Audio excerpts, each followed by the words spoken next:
Strenuous effort by firefighters have successfully halted the spread of the huge fire, which had been rapidly advancing in northern Los Angeles.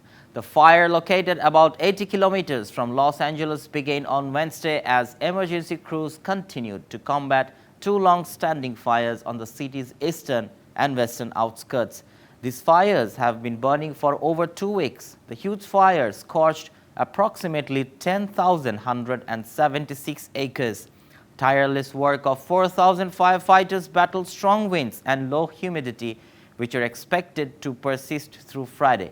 They used airdrops of water and retardant along with hand tools and hoses to contain the blaze.